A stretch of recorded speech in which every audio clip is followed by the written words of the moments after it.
नमस्कार साथियों, मैं नागेंद्र कुमार कुशवाहा, राष्ट्रीय सचिव विश्व भारती जन सेवा संस्थान।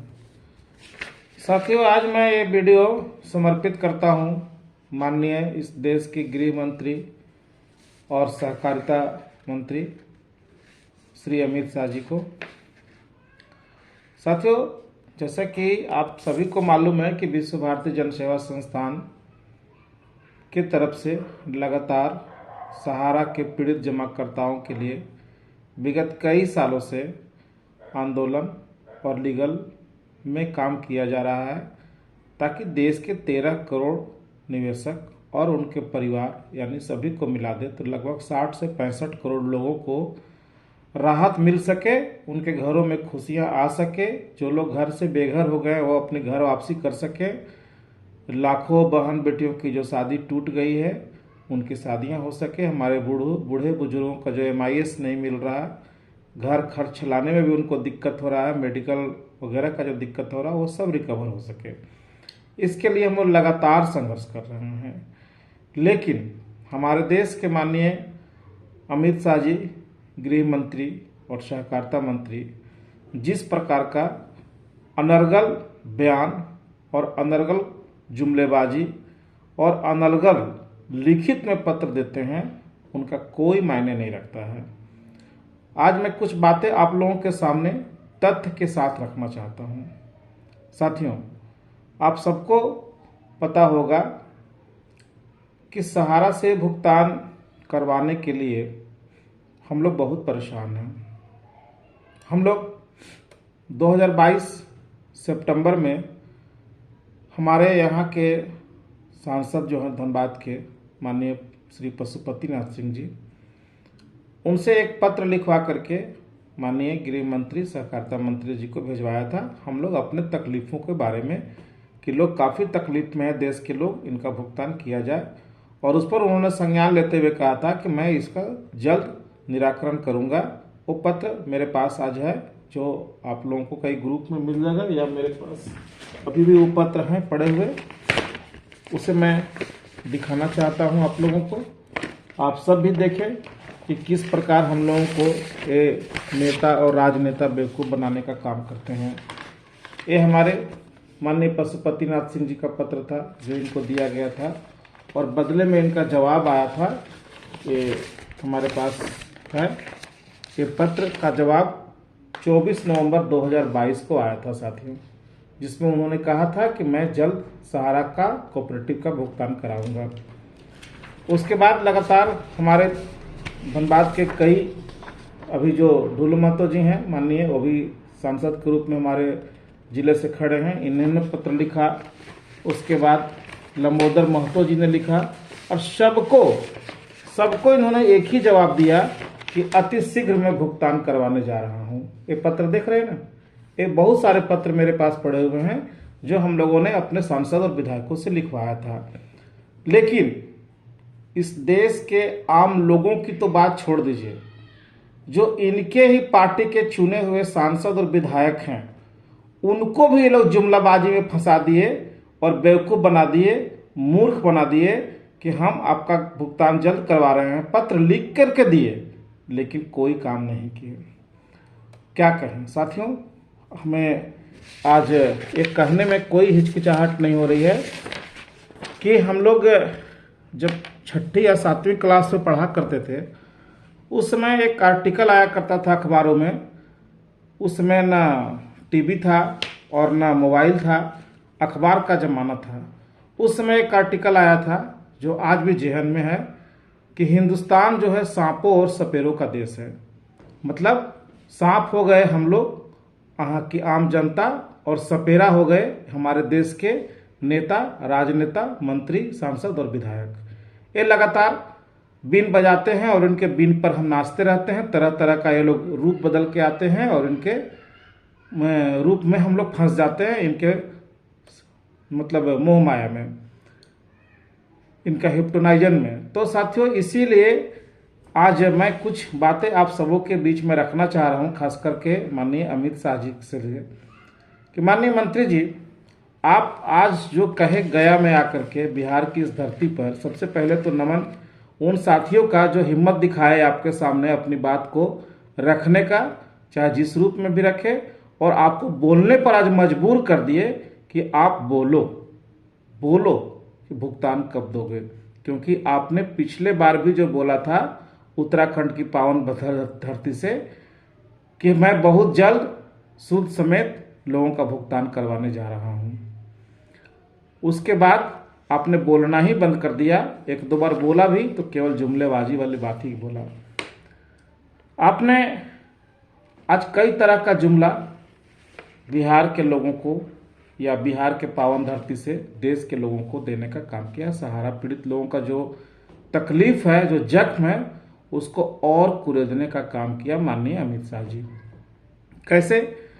अभी कुछ दिन पहले हमारे देश के माननीय प्रधानमंत्री मोदी जी कह गए एक चुनावी सभा में कि 17,000 करोड़ रुपया जो ईडी के द्वारा, सीबीआई के द्वारा जो जब्त किया गया है, वो इस देश के लोग जो बैंकिंग प्रणाली में फंसे हुए हैं, स्कैम में फंसे हुए हैं, उनके बीच में बांटा जाएगा। उनका डाटा था 17,000 करोड़ रुपए का। और आज आपने कह दिया बिहार की धरती से कि 12 लाख करोड़ रुपया जो जब्त किया गया है उससे हम लोग देने जा रहे हैं। तो माननीय नरेंद्र मोदी जी सही कह रहे हैं, 17,000 करोड़ और 12 लाख करोड़ तो बहुत ज्यादा का डाटा का अंतर है। माननीय मंत्री जी, आप जैसे लोग अगर डाटा में इतना ज्यादा अंतर अगर बताएंगे तो फिर हम लोगों को हंसी तो आएगी ही। या तो आप लोग होमवर्क ठीक से नहीं करते, या आपस में आप लोगों का तालमेल नहीं है, या लोगों के बीच में कुछ भी जुमला फेंक करके चल देना है। तो थोड़ा डाटा को पहले ठीक करें। दूसरी चीज कि आप कहते हैं कि जो लोग गलत किए हैं उनको हम जेल में डालेंगे, उनको हम सजा देंगे। किसने रोका? आप तो इस देश के सबसे बड़े पद पर बैठे हुए हैं, जहां एडमिनिस्ट्रेशन विभाग पूरा देश का आपके हाथ में है और कोऑपरेटिव मंत्रालय भी आपके हाथ में है। अब जरा बताइए कि माननीय सुप्रीम कोर्ट से जो आप लोगों ने अनुरोध पर 5,000 करोड़ रुपया निकलवाया और उसको भुगतान कराने के लिए एक पोर्टल बनाया, उस पोर्टल पर जितने लोग रात के 2-2 बजे जग करके साइबर कैफे में 1,000, 500, 2,000 रुपया दे करके किसी भी तरह से थर्ड क्लास के पोर्टल पे अपना क्लेम दिया, उन लोगों को डिफेंसेसी निकाल करके भुगतान 99% लोगों का रिजेक्ट कर दिया गया। जबकि आपके द्वारा कोऑपरेटिव मंत्रालय के सभागार में 112 लोगों का भुगतान किया गया था। उसका आपने कहीं वेरिफिकेशन किया था क्या? उनका डिफेंसेसी नहीं था। खैर, इन लोगों का रिजेक्ट कर दिया आप लोगों ने। जबकि सहारा मैनेजमेंट ने कि जो चारों सोसाइटियां हैं उसके मैनेजिंग डायरेक्टर खुद लिख करके आपको दिए थे कि हम जो डाटा सीआरसी को दे रहे हैं उस डाटा में अगर कोई भी गड़बड़ हो तो आप हमें पनिशमेंट कर सकते हैं। अब बताइए ना, जो आदमी खुद ही कह रहा है एफिडेविट दे करके कि अगर हम गलत डाटा दे रहे हैं तो हमको पनिशमेंट आप कर सकते हैं। देर किस बात का? पूरा साल गुजर गया।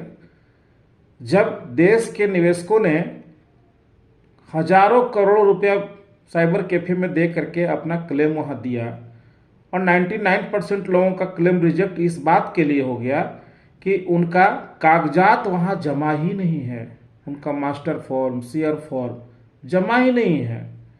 ये डाटा में गड़बड़ी नहीं तो क्या है? आम निवेशक को क्या मतलब था? उन्होंने अपना पैसा जमा किया, जो जो फॉर्म सहारा वालों ने भरवाया वो भर लिए। अब उनका प्रपत्र वहां स्कैन नहीं हुआ, उनका प्रपत्र सीआरसी में जमा नहीं हुआ, तो आपने इनका पनिशमेंट क्या तय किया? पूरा साल निकल गया। आज भी लोग पाई पाई को तरस रहे हैं। 229 करोड़ रुपया भुगतान करवा करके 245 करोड़ रुपया आपने खर्च कर दिया और वाहवाही लूट रहे हैं कि हमने 229 करोड़ रुपया वापस कर दिया। और ये पैसे भी किसका था? आम जमाकर्ता का ही था। क्या भारत सरकार ने कोई अपने पास से कोई पैसा दिया क्या? हमारे ही पैसे से लोगों की आपने अय्याशी करवाया और लोगों को पाई पाई पे तरसा दिया। और आज फिर एक नया जुमला फेंक करके आप चले गए। आप कहते हैं कि हम पनिशमेंट करेंगे। पहले तो इस बात के लिए आपको और बधाई कि आपने आज जो जुमला में कहा ना कि भुगतान देने में दिक्कत इस बात के लिए हो रहा है कि इसमें कई कंपनियों का पैसा है। अब इसको आपकी मूर्खता नहीं तो क्या कहें, क्योंकि आप इस देश के माननीय मंत्री जी हैं, तो आपको अपशब्दों से तो नवाजा नहीं जा सकता है, क्योंकि जिस पद पे आप बैठे हैं वो कुर्सी की गरिमा होती है। तो क्या कहें आपको।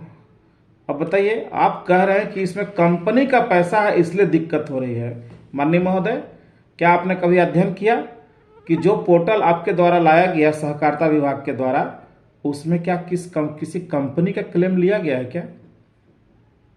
सहारा की कंपनी थी, सहारा कॉमर्शियल कॉरपोरेशन लिमिटेड, सहारा फाइनेंशियल कॉरपोरेशन लिमिटेड, सहारा की 2 विवादास्पद कंपनियां, सहारा रियल इस्टेट हाउसिंग बोर्ड और सहारा रियल इस्टेट, उसका भी क्लेम लिए थे क्या? वैसे तो इनकी लगभग 5000 कंपनियां हैं, उन 5000 कंपनियों का लिया था क्लेम क्या? उसमें तो क्लेम आपने विशुद्ध रूप से केवल कोऑपरेटिव सोसाइटी का ही लिया था, और उसके ही क्लेम लगभग 1 करोड़ 21-22 लाख लोगों ने 86,000 करोड़ रुपया का लगभग क्लेम किया। उसमें तो कोई कंपनी का पैसा जमा नहीं था। तो ये जुमला क्यों?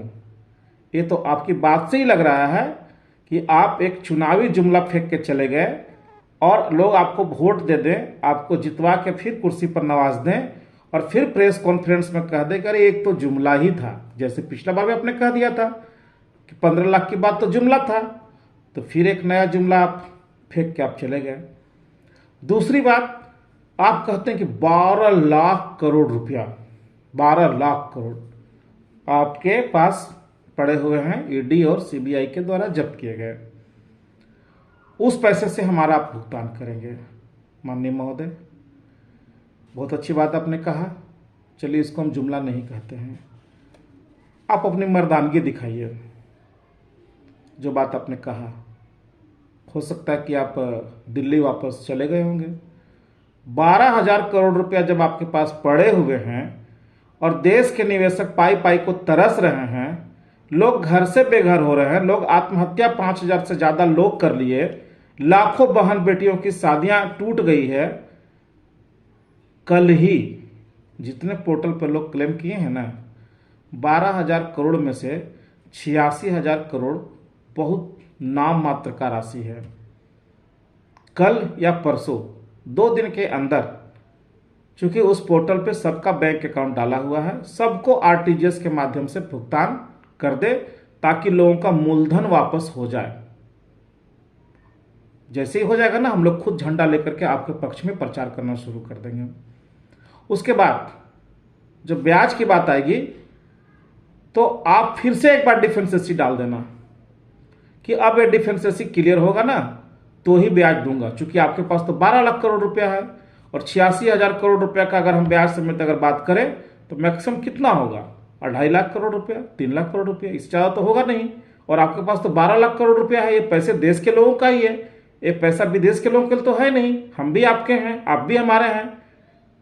तो आप लोगों का आंखों का आंसू पोंछ दीजिए। आप कहते हैं 400 पार ना, इस बार हम लोग 100% आप ही को वोट दे देंगे। 400 क्या, जितना भी लोकसभा का सीट है सब आपको मिल जाएगा। हम लोग खुद 13 करोड़ लोग सड़कों पर निकल जाएंगे आपका प्रचार प्रसार करने के लिए। आपकी सारी गलतियां माफ कर दीजिए कम, क्योंकि आपके पास 12,000 करोड़ रुपया है। आपने बिहार की धरती से आज कहा है। अगर आपने कुंबा है तो आप 2 दिन के अंदर सबका प्रिंसिपल अमाउंट वापस कर दीजिए। उसके बाद आप जितनी भी डिफेंसेसी लगाए हैं, चाहे वो 5 लाख इनकम के बाद सर्टिफिकेट हम लोगों को देना है, अपना बैंक ट्रांजैक्शन का, हमको अपना शेयर फॉर्म देना है, जो भी चीज़ें आप कहेंगे हम लोग दौड़ते हुए आएंगे और अब जो रिक्वायरमेंट बोलेंगे सब पूरा कर देंगे।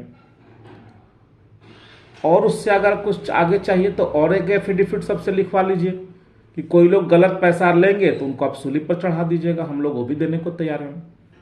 दिखा दीजिए मर्दानगी अमित शाह जी, जैसे आपने 370 धारा हटाने का मर्दानगी दिखाया, बाकी इस देश में इतना बड़ा बड़ा काम करने का मर्दानगी दिखाया, इस बार ये भी दिखा दीजिए। कोई कोर्ट ने मना नहीं किया है कि सहारा के जमाकर्ताओं को भुगतान नहीं करना है। चाहे दिल्ली हाई कोर्ट हो, चाहे माननीय सुप्रीम कोर्ट हो या कोई कोर्ट, सबने कहा है कि इसका जल्द से जल्द भुगतान करो, पालन कर दीजिए, एक नया मिसाल कायम कर दीजिए इस देश में। अगर ये काम आप नहीं करते हैं तो इसका मतलब हम लोग यही समझेंगे कि आपने फिर से एक बार इस देश के जमाकर्ताओं को मूर्ख बनाने में सफलता प्राप्त कर लिया। जैसे 2014 में मूर्ख बनाया था 15 लाख का और तरह तरह काशी गुफा दे करके, फिर से एक बार आप सफल होते दिख जाएंगे। बस इतना ही कहना है। देखते हैं आपका आज का वादा पूरा होता है या ये भी एक जुमला बन के रह जाता है। धन्यवाद, नमस्कार।